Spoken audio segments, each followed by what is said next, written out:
14वां अध्याय उस दिन हमने जो है 14वां अध्याय बाद में सुनाया था। तो ये 14वां अध्याय का पहले हम चलो भगवान का हम आह्वान करते हैं। जो गीता में भगवान कृष्ण का जो ज्ञान है, जो हमें अर्जुन को दे रहे हैं ज्ञान, और वो बहुत अच्छा ज्ञान दे रहे हैं। जो जब अर्जुन को वो उठा सकते हैं, जब अर्जुन का वो ज्ञान दे के उपदेश दे के जब अर्जुन को जो है संसार रूपी भवसागर से पार कर सकते हैं और जो अधर्म के मार्ग से पार कर सकते हैं, तो हम तुम सबको क्यों नहीं करेंगे। क्योंकि जीना सिखाना तो कहते हैं कृष्ण भगवान ने इतनी मेहनत कर दी थी, संसार के लिए की थी। क्योंकि देखो संसार को उतारने के लिए भगवान सब कुछ करते हैं। अब संसार नहीं उतरता है, नहीं मानता है, तो ये भगवान की कोई समस्या नहीं है, ये तो इंसानों की समस्या है। भगवान तो केवल समाधान ढूंढते हैं और उसको अच्छे धर्म के मार्ग पर ज्ञान देते हैं। तो वो ज्ञान जो अर्जुन को दे रहे हैं, वो क्यों दे रहे हैं? क्या अर्जुन मेरा मित्र है, अर्जुन मेरा दोस्त है। वो धर्म की स्थापना होगी तो अर्जुन के और द्रौपदी के द्वारा होगी, तो अर्जुन को उनका मित्र भी है, भाई भी है। तो इस वजह से कहते हैं हम किसी को अगर अपने साथी बन के और अगर हम किसी का भला कर सकते हैं, अगर किसी को राजपाट दे सकते हैं, तो साथी बनना ही अच्छा होता, भला है। साथी बनने में कोई गलत बात नहीं है ना। तो हम भी कहते हैं, तो हमें इस बात को हमें कहते हैं कि हे भगवान हमारे जीवन के साथी तुम बन जाओ। तो हमारे जीवन के भी उनके रथ के साथी बने थे, तो हमारे सबके जीवन के साथी बन जाओ। कहते हैं कि ये भगवान जब तारते हैं इंसानों को, तो कुछ भी करते हैं तो भगवान के लिए हमें प्रार्थना करनी चाहिए। चलो आओ सब मिलके कहते हैं, उनसे प्रार्थना करते हैं। ओम कृष्णाय नमः, ओम वासुदेवाय नमः, ओम परमात्मने नमः, ओम गोविंदाय नमो नमः, ओम राधा वल्लभाय नमः, ओम क्लीं कृष्णाय नमः, ओम क्लीं कृष्णाय नमः, ओम क्लीं कृष्णाय नमः। ओम कृष्ण भगवान को कोट प्रणाम करती हूँ, वंदना करती हूँ, स्तुति करती हूँ। बस ऐसे ही सबका भला करो और हमारी भी बुद्धि को सही रखो। कोई गलत नेगेटिव बात हमारे अंदर नहीं आनी चाहिए। जो ज्ञान अर्जुन को देते हैं वो ज्ञान हमें भी दें। इसलिए मैं भगवान कृष्ण से बहुत बहुत वंदना करती हूँ, बहुत बहुत प्रार्थना करती हूँ और स्तुति करती हूँ। और संसार के जितने भी हैं सबको जय श्री कृष्ण और राधे राधे। और जितने हैं मेरे जो बड़े हैं, जो संत हैं, योगी हैं, मैं उनको प्रणाम करती हूँ। क्योंकि देखो मैं प्रणाम करने का मतलब ये होता है कि हमने अपना कहते हैं कि हमने उनको जो है अपने का समर्पण कर दिया। भगवान के लिए प्रार्थना करना, अपने गुरु के लिए कहते हैं कि ये उनको प्राणायाम करना, उनको मत्था टेकने का मतलब होता है कि हमने समर्पण कर दिया। हम वो जीव तो समर्पण नहीं होता, उसकी आत्मा शुद्ध पवित्र हो जाती है उसका मस्तक झुकाने से। जो उसके सिर पे जो कहते हैं कि जो सिर से हम मस्तक झुकाते हैं हम और उनके सामने प्राणायाम करते हैं तो देखो तो हमारे जो अज्ञान रूपी हमारे जो देखा है या बुद्धि है, वो बुद्धि अज्ञान रूपी नष्ट हो जाती है और कहते हैं हमारे अंदर ज्ञान की प्राप्ति होती है और हमारे पापों का नाश होता है। इसका मतलब है कि हमने अपने को समर्पण कर दिया। तो देखो ये भाव रखते हुए एक हमारा भाव ये जो संसार में हमें सबके लिए प्रकट करना है और सबके समक्ष हमें अपना भाव प्रकट करने का हमें भगवान अगर मौका देता है और भगवान ने हमें इस पद पर बैठा दिया, इस जगह पर बैठा दिया। पद तो मैंने अपना कोई नहीं कह दी, ना ही किसी का कोई पद होता है। भगवान से बढ़ के कौन सा पद होता है? भगवान को प्राप्ति के लिए हम अगर भगवान जो कुछ भी कार्य करते हैं, भगवान के प्रति हम जो कार्य करते हैं और वो ही हमारे लिए मूल्यवान है। हमारे लिए बैंक बैलेंस मूल्यवान नहीं है।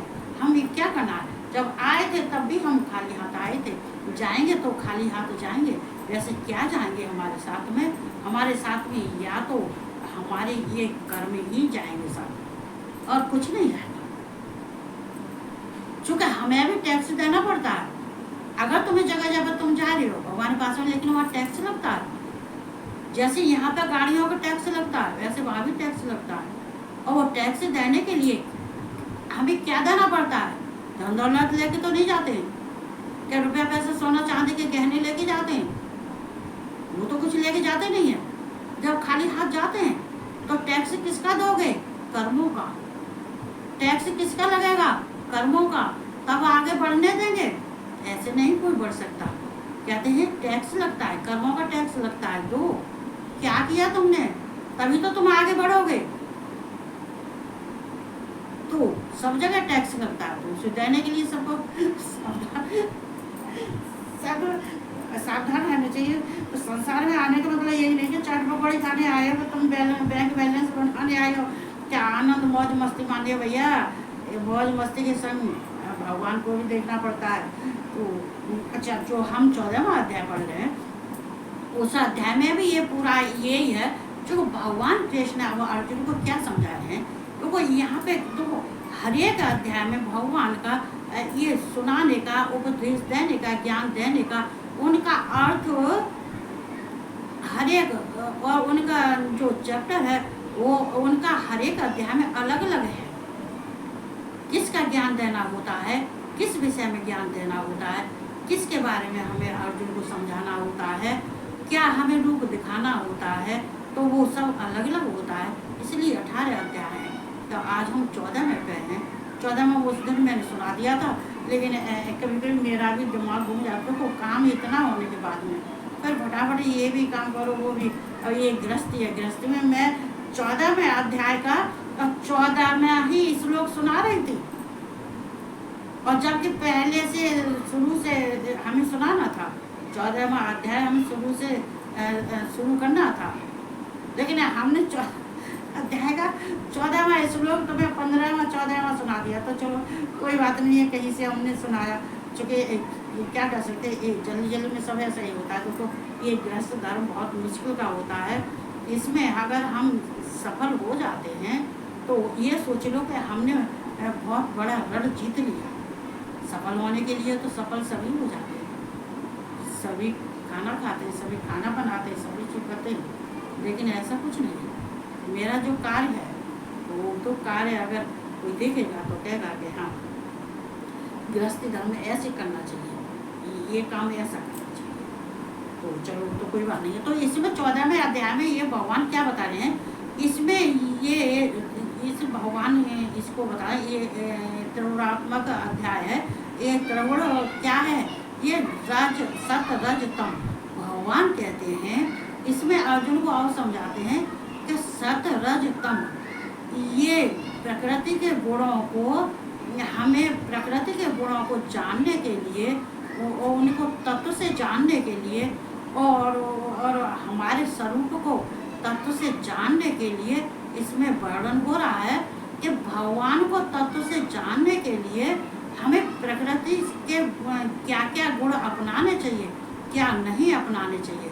तो हम भगवान की प्राप्ति कैसे कर सकते हैं, हमें प्रकृति से छुटकारा कैसे मिल सकता है। जो मनुष्य कहते हैं ये प्रकृति के गुणों में जो बंध जाते हैं, तो कहते हैं कार्य और कारण और कर्ता ये तीनों ही आ जाते हैं।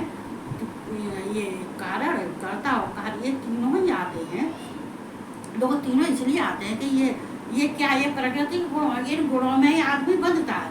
तो भगवान कह रहे हैं कि प्रकृति से निकलने के लिए, जो प्रकृति में तीनों ये गुणों से प्रकृति से बंध जाता है, जो बंधन में फंस जाता है, उससे निकलने के लिए और मेरे स्वरूप का वर्णन करने से, मेरे स्वरूप का तत्व ज्ञान से ज्ञान लेना चाहिए।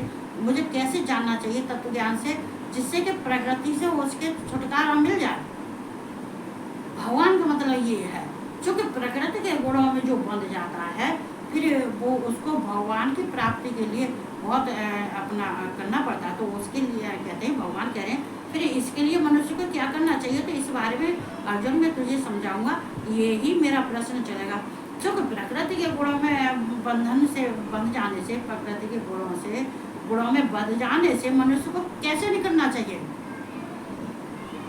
क्या करना चाहिए, साधक को क्या करना चाहिए। कैसे निकलना चाहिए?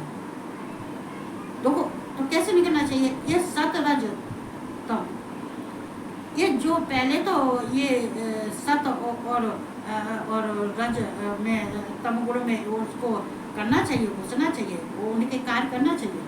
और जब सतगुण में ये कहते हैं कि तमगुण से रजगुण से तमोगुण से रजोगुण से जब ऊपर उठ जाता है और सतगुण में जब भगवान की पहचान कर लेता है, भगवान को, तब तो उनके स्वरूप को जान जाता है, उनके गुणों को जान जाता है।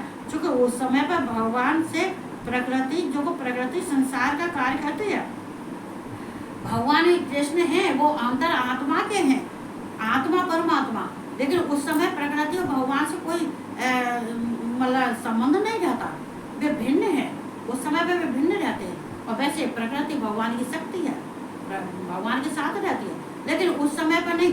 तो एक बताओ, एक घर में कोई है, कहते हैं घर में अगर 4 है या 2 है, किसी का कार्य कुछ होता है, किसी का कार्य कुछ होता है, तो ये नहीं है कि कार्य में जो कहते हैं भिन्नता होती है, तो उसमें उस समय पे कोई ऐसा कोई संबंध नहीं रहता है। कैसा भाई वो संबंध? ऐसे ही भगवान का उस समय प्रकृति से कोई संबंध नहीं रहता, भिन्न है, मतलब संबंध रहता है, लेकिन उनके कार्य भिन्न है। प्रकृति के कार्य दूसरे हैं, भगवान के कार्य दूसरे हैं। तो भगवान की प्राप्ति करने के लिए प्रकृति को कैसे पार करना चाहिए, कैसे त्यागना चाहिए, प्रकृति के गुणों को, प्रकृति के कार्यों को कैसे त्यागना चाहिए, जो मनुष्य में मुझे प्राप्त करने में कोई परेशानी नहीं हो और मुझे आसानी से मुझे प्राप्त कर ले और उसको मोक्ष की प्राप्ति हो जाए, जिससे कि फिर पुनर्जन्म मृत्यु के बंधन से छूट जाता है। और प्रकृति से तो पहले तो देखो सत कहते हैं, ये सतगुण, उसको सतगुण में रहना चाहिए, तम और रजगुण को पीछे करना चाहिए। देखो गुण तो तीनों में ही रहते हैं, देखो आदमी बमड़ता तो तीनों गुणों में, सत और तम और रज। जब उसको रज और तम का ज्ञान हो जाता है और सत्गुण में पहुंच जाता है, जब सतोगुण में पहुंच जाता है, तो भगवान कहते हैं कि जब सतोगुण में पहुंच जाएगा तो उसको तमोगुण और रजोगुण का त्याग कर देना चाहिए। उस समय पर रजोगुण और तमोगुण का त्याग कर देना चाहिए। हर एक प्राणी की बात है, हर एक प्राणी के लिए बात है। तो उसे सतगुण के कार्य करने चाहिए। और जब सतगुण के कार्य में अगर उसको सफलता मिल जाती, तो इस पुराण में भी मैंने अभी सुना है, मतलब वो दूसरी तरह का था, ये तो नहीं था, लेकिन वो दूसरा प्रश्न था भगवान का शिव, लेकिन उसका मतलब था ऐसा ही, चूँकि जो अर्थ, उसका अर्थ भी यही था जो भगवान कृष्ण के बारे में मैं बता रही हूँ। लेकिन हाँ, उनका प्रश्न दूसरा था, लेकिन अर्थ दोनों का यही था। तो ये जब सतगुण के कार्य में उसको सफलता मिल जाती है, तमोगुण रजोगुण को छोड़ देता है, इन गुणों को छोड़ देता है, तो वो सतोगुण को भी छोड़ देना चाहिए। फिर उसका कार्य सतोगुण भी अपने आप छूट जाता है। जो सतोगुण रजोगुण तमोगुण से भगवान कृष्ण अर्जुन से कह रहे हैं कि अर्जुन, जो सतोगुण और तमोगुण और रजोगुण को कहते हैं, सतोगुण में जब वो सफलता उसको मिल जाती है, सतोगुणी है जाता है, उसके अंदर तम का कोई नहीं रहता, तम का कोई कार्य विषय विकार नहीं रहता है, न रज का होता है, चूँकि वो सतोगुण के कार्य, सत्य के कार्य कर रहा है, धर्म के कार्य कर रहा है। भगवान कहते हैं जो मेरा ध्यान कर रहा है, सतोगुण में रह के मेरा ध्यान कर रहा है, मेरा जप कर रहा है, मेरे स्वरूप का जप कर रहा है, तो मेरे स्वरूप को देख रहा है, तो भगवान कह रहे हैं तो फिर इन तीनों गुणों को भी छोड़ दिए। तो बड़ी माया, मम माया कहते दुरत्या, तो कहते हैं ये दुष्ट, ये माया, इससे जो निखर जाता है, तो फिर वो मुझे कहते हैं भवसागर से पार हो जाता है और उसे मेरी प्राप्ति हो जाती है। ये दुष्टात्मा कहते हैं, दुरात्मा, दुष्टात्मा, ये चूँकि उस समय इसके कार्य ही ऐसे होते हैं, तो फिर वो कहते हैं कि फिर उसको तीनों ही त्याग देने चाहिए। सत रज तम तीनों ही त्याग देता है, चूँकि सत में जाके तो भगवान कृष्ण कह रहे हैं अर्जुन, फिर वो तीनों को त्याग देता है, सतोगुणी होकर के फिर वो मुझे प्राप्त कर लेता है। तो कार्य, कारक और कर्ता, ये तीनों गुण, इन्हीं के आधार पर भगवान, ये ही अब भगवान इस अध्याय में 14 में भगवान कृष्ण ये ही अर्जुन को समझाएंगे। तो मैं आगे चलती हूँ, सुनाती हूँ।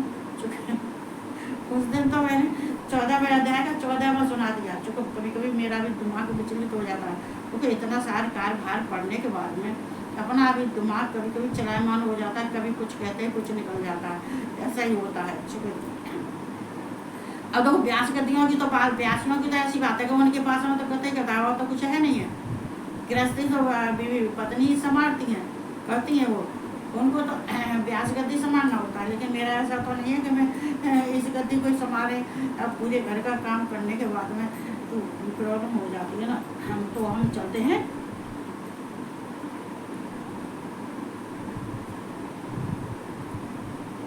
देखो यहाँ भगवान कह रहे हैं परमं भूय प्रवच्याम ज्ञाननाम ज्ञानमुत्तमं ज्ञातमन सर्वे परम सिद्धमितो गताः। भगवान श्री कृष्ण कह रहे हैं अर्जुन से कि ज्ञानों में भी अति उत्तम उस परम ज्ञान को मैं फिर कहूँगा। देखो ये भगवान जो कह रहे हैं कि जो इसे जो ज्ञानों में भी अति उत्तम उस परम ज्ञान को मैं फिर कहूँगा।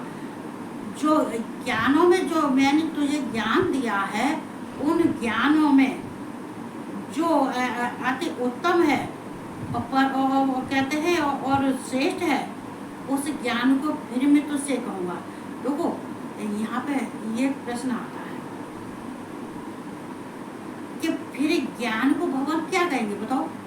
भगवान यही तो समझाएंगे कि अर्जुन तू मुझे समझ, ये क्षेत्र और क्षेत्र कहते हैं ये क्षेत्र ना, मैं तुझे वो ज्ञान दूंगा, ऐसा ज्ञान नहीं दूंगा जो नाशवान है, जो जड़ है, जो नष्ट होने वाली है, जो कहते हैं वो जड़ है, वो कभी कहते नहीं कि वो चेतन नहीं है, वो कहते हैं वो क्षणिक है, नाशवान है, और कहते हैं उसके अंदर इतने विकार होते हैं कि उस विकारों से तुझे दूर करने के लिए तुझे मैं वो परम श्रेष्ठ ज्ञान दूंगा, चेतन।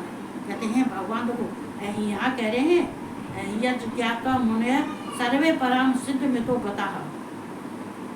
भगवान कह रहे हैं जो कहते हैं कि उसको ज्ञान दूंगा जो नित्य है, चेतन है, जो अविकारी है, अविनाशी है, तो कहते हैं उनको उसका मैं तुझे ज्ञान दूंगा, क्षेत्र और क्षेत्र का। अब मैं उसको, अब भगवान उसको ज्ञान देना चाहते हैं जो तीनों जिस सत रज तम गुण है ना, उनको पीछे छोड़ने के लिए, उनको छोड़ने के लिए, उनके छोड़ने के बाद में अर्जुन कैसे मुझे कोई प्राप्त करता है, कैसे प्राप्त कर लेगा, मैं वो ज्ञान तुझे दूंगा। ज्ञानों में श्रेष्ठ उत्तम ज्ञान जो फिर कहूँगा।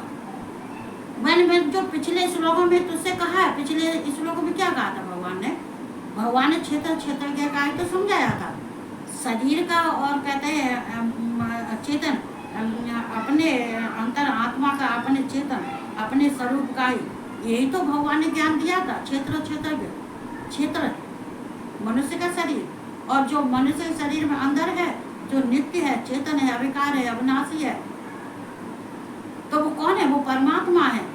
तो अब मैं तुझे वो सुनाऊंगा, तो उसको प्राप्त करने के लिए हमें और उस प्रकृति से के गुणों को सबसे परे होने के लिए क्या करना चाहिए, तो वो ज्ञान मैं तुझे दूंगा, जिसको जानकर सब मुनिजन इस संसार से मुक्त होकर परम सिद्ध को प्राप्त हो गए हैं।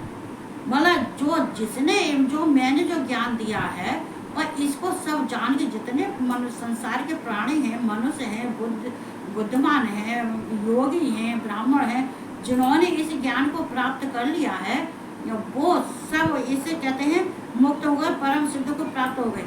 मतलब वो मुक्त हो गए और उनको सिद्धि भी, चूँकि सिद्ध हो गए तो मुक्त कैसे होते हैं, मुक्त का ऐसे हो जाते हैं। मुक्त होने के लिए वो सिद्ध हो जाते हैं, सिद्ध होने के बाद में फिर वो मुक्त हो जाते हैं।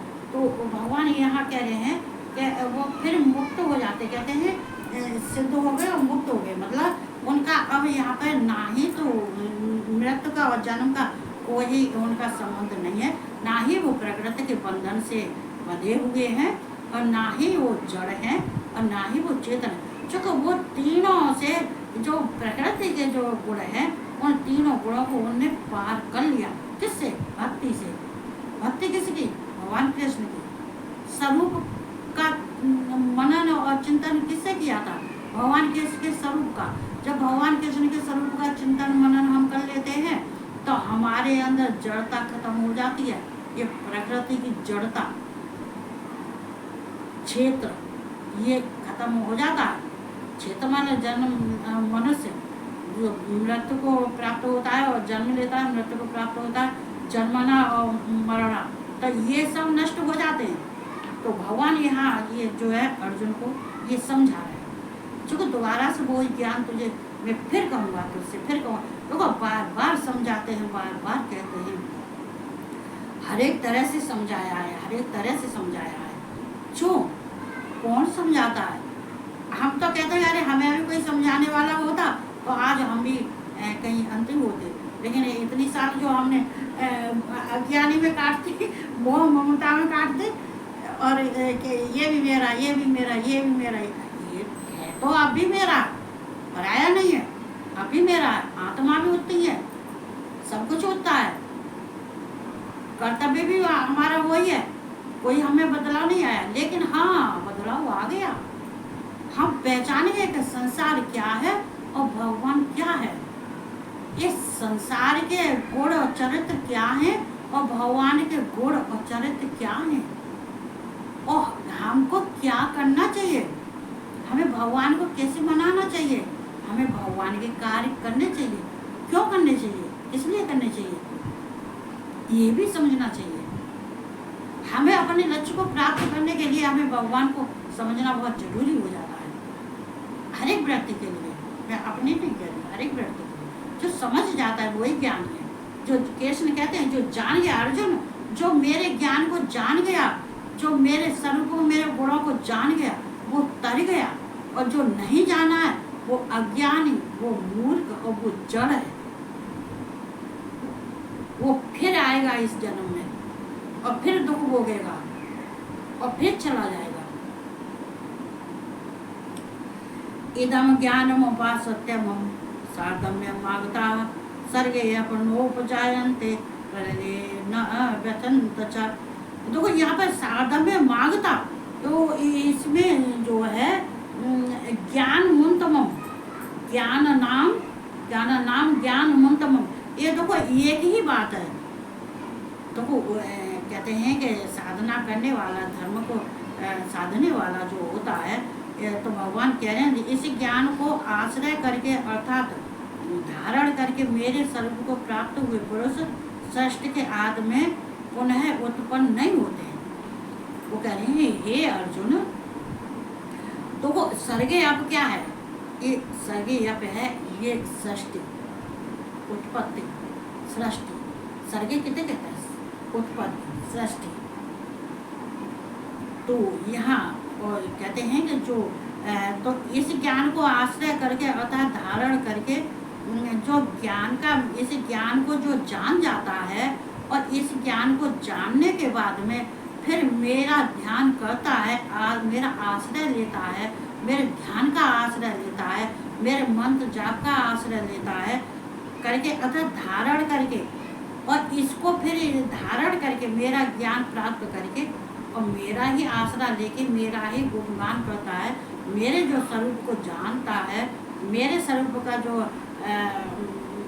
स्मरण करता है, तो वो अर्थात तो फिर धारण करके और फिर करने के बाद में फिर वो मुझे धारण, देखो धारण कब करता है? जब वो कहते हैं प्रकृति, भगवान यहाँ पर साफ क्लियर कह रहे हैं कि प्रकृति से अलग होना पड़ेगा, प्रकृति को छोड़ना पड़ेगा। अगर जब प्रकृति को छोड़ देते हैं तब ही मेरे स्वरूप का ध्यान कर सकते हैं। जो प्रकृति के तो 24 गुण है,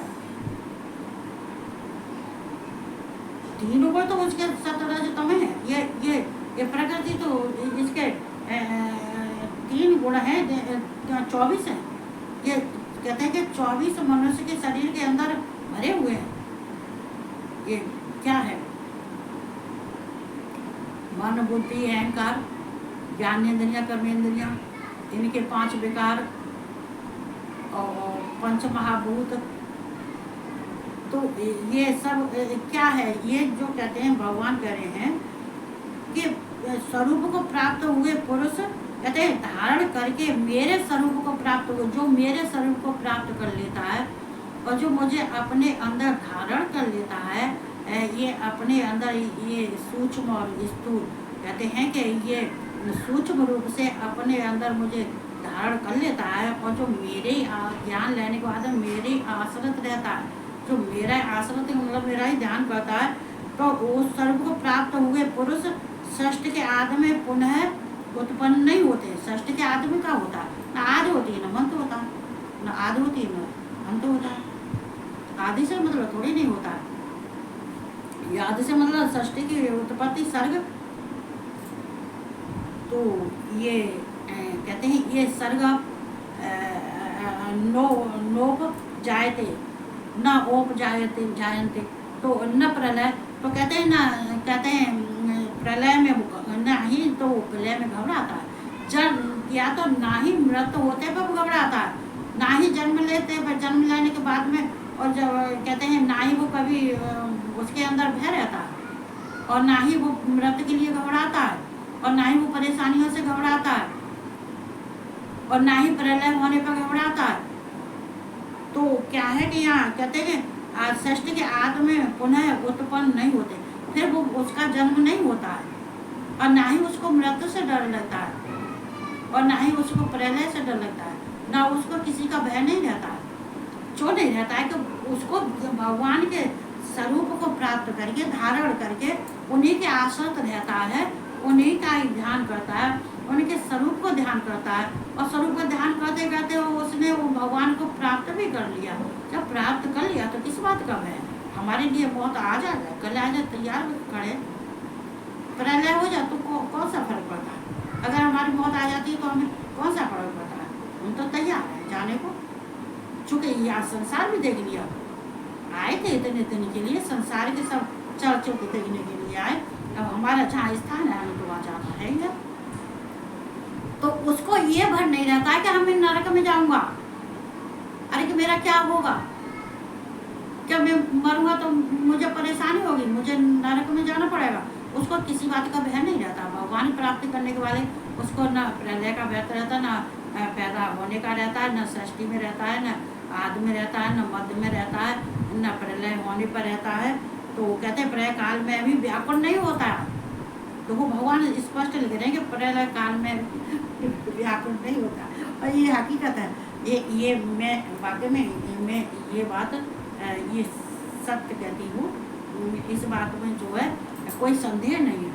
क्यों संदेह नहीं है? तो जो भगवान कृष्ण को जान गया और प्रकृति से अलग हो गया, तो प्रकृति में तुम फंसोगे तो तुम बार बार फिर जन्म लोगे, ये तो निश्चय है। इसमें कोई, भगवान भी कहते हैं इसमें कोई संदेह नहीं है, ये तो फिर जन्म लोगे। चूँकि इसमें कोई शंका वाली बात नहीं, चूँकि तुम प्रकृति के गुणों को भोग रहे हो, प्रकृति में तुम फंसे हुए हो। जो उसके 3 गुण हैं उसी के वही कार्य कर रहे हो तुम, उन्हीं कार्यों में तुम्हारा मन लग रहा है। तो मेरा तो तुम नहीं मेरे स्वरूप का ध्यान करती हो, ना मेरा चिंतन मनन करती हो, और ना ही मैं इस बात का। तो कह रहे अर्जुन में ये तुझे ज्ञान दूंगा कि इनसे कैसे निकलना है। फंस तो जाते हैं, पर इनसे निकलना, प्रकृति से निकलना कैसे है, इसको कैसे छोड़ना है, तभी तो इंसान मेरी प्राप्ति कर पाएगा, तभी तो तू मेरे गुण और स्वभाव को देख पाएगा। तो मैं तुझे ये सब सारा ज्ञान दूंगा। ये 14 अध्याय में भगवान कृष्ण अर्जुन को समझाते हैं, और जो आगे का होगा मैं कल बताऊंगी।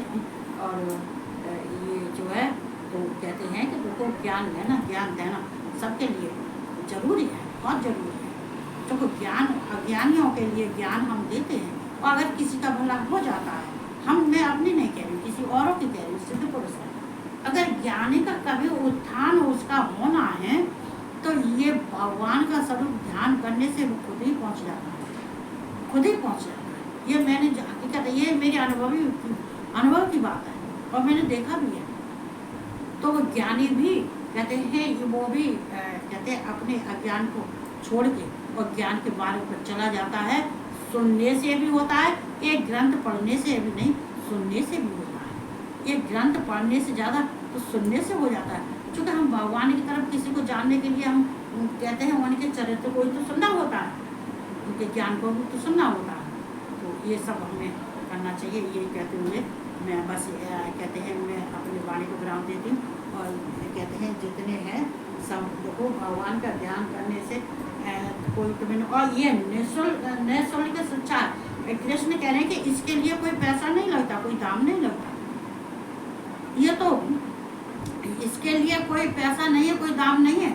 इसमें तो भगवान शिव ने भी कहा है शिव पुराण में कि प्रणव के लिए कोई पैसा खर्च नहीं करना होता है, केवल उनका जाप करना, साधक को उपासना करनी होती है और मंत्र का जाप करना होता है। योगियों के लिए जाप वो जप करना होता है और उपासना करने वाले के लिए, मनुष्यों के लिए जो उपासना मनुष्य करते हैं उनके लिए मंत्र जाप करना होता है।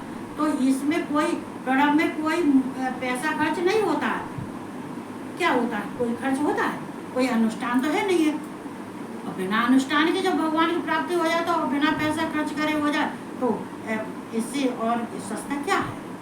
हमें भगवान भी मिलेगा, बिना पैसे के कार्य हो रहा है। पैसा फेंकने से थोड़ी नहीं होता है। हम यज्ञ करवा रहे हैं, हवन करवा रहे हैं, हम ये कर रहे हैं, हम वो कर रहे हैं, करते हैं, करने को करना चाहिए, लेकिन अपने का उद्धार करने के लिए, भाई साधने के लिए, खुद को साधने के लिए, दूसरों के लिए उद्धार करने के लिए हमें जाप मंत्रों की और हमें बहुत आवश्यकता होती है। भगवान का ध्यान करने की और चिंतन मनन करने की, कीर्तन भजन करने की, ये सबसे बड़ी पहले इसको पार कर लेना चाहिए।